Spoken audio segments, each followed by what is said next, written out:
बर्बादी, बदकिस्मती और बेबसी, ये शब्द का मतलब क्या होता है आपको आज हम किसानों के माध्यम से बता रहे हैं। हम अभी आरा के गुड़ी गांव में आए हुए हैं, जहां पर सैकड़ों की संख्या में किसान हरी सब्जी की खेती करते हैं। अब पहले इनको कोरोना जैसे भीषण महामारी से जो लॉकडाउन और अन्य तरह की स्थिति उत्पन्न हुई देश में, उससे ये पिटे, और जो बचा खुचा असर था वो यास चक्रवात का 3 दिन से भीषण बारिश जो हुआ उसमें ये निपट चुके हैं। गुड़ी गांव में लगभग 50 से 60 बीघा का फसल, हरी सब्जी का फसल पूरी तरह से निस्तनाबूद हो चुका है। हम अभी ग्राउंड जीरो पर आए हुए हैं गुड़ी गांव में, और इस सब्जी में है घुटने भर पानी में अंदर आए हुए हैं, और इस घुटने भर पानी में आपको हम दिखा रहे हैं तस्वीर के माध्यम से किस तरीके से हरी सब्जियों का खेत पूरी तरीके से डूब चुका है। दर्जनों किसान के अरमान पानी में डूब चुके हैं। किसानों को न सब्जी का रेट मिल पा रहा था लॉकडाउन में, और अब इनके खेत में ही ये सब्जियां सड़ेंगी, और इन किसानों को कोई दूसरा विकल्प भी नहीं दिखाई दे रहा है। ये किसान हैं मुस्तकीन जी, गुड़ी गांव के निवासी हैं, और ये बहुत ज़्यादा इनके साथ समस्याएं उत्पन्न हुई है फसल डूबने की वजह से। बात करते हैं, क्या समस्याएं आपको हुई है? हमारा समस्या हुआ है, हम तो 4 बीघा लौका बोए हैं, खीरा भी बोए हैं, उसके बाद बोड़ो भी बोए हैं। लॉकडाउन के वजह से हम लोग इधर बनिहारी खर्चा भी लगा रहे हैं, ले जा रहे हैं मंडी में, तो बिक नहीं रहा है। सब इधरे हम लोग खेत में छोड़ दिए।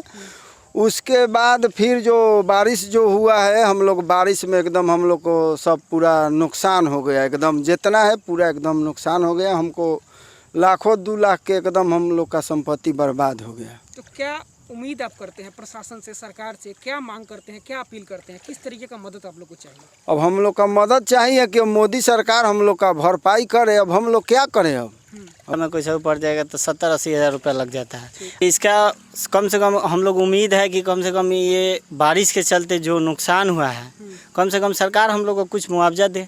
अब यही ना उम्मीद कर सकता है, नहीं तो सरकार देगा तो ठीक है, नहीं देगा तो भी हम लोग कैसे किसान है, या कैसे भूखे रह के जिए या खा के जिए, जीना तो पड़ेगा। किसान को ही उम्मीद है कि भूखे ही पर जीना है, सरकार को तो कोई उम्मीद नहीं है। सरकार तो देगा कि नहीं देगा कोई ठीक है, आज मान लेते हैं सरकार अब देने वाला है तो देगा, तो कम से कम 6 महीने के बाद ही ना देगा, अभी तो तुरंत दे नहीं सकता है। तो वही चीज़ है, हम लोग को कुछ मुआवजा मिल जाए तो उतना ही कुछ भरपाई कम से कम खेत वाला का हो जाए। दवा का नहीं पैसा दिए। हाँ, रोड पर एक पिकअप लौका दान कर दिए, फेंक दिए रोड पर। अच्छा। नहीं बिकाया तो रोड पर फेंक दिए। जब आप लगाते हैं, सब्जी करते हैं, फिर खेती करना शुरू करते हैं, तो उस समय लौकी सब्जी का क्या रेट रहता है? वो समय तो 22 रुपये 23 रुपये लौका बिका रहा है। जब फसल तैयार होता है तो 2 रुपये 3 रुपये लौका बिका रहा है। तो किसान तो कैसे जिए? अभी क्या है, लॉकडाउन है कि ये बारिश है? लॉकडाउन की वजह से अचानक बारिश होने से सब फसल बर्बाद हो गया।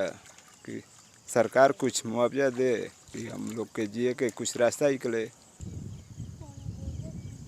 इन किसानों से बातचीत करने के बाद जो बातें सामने आई है वो यही है कि इनकी किस्मत पूरी तरीके से ख़राब है।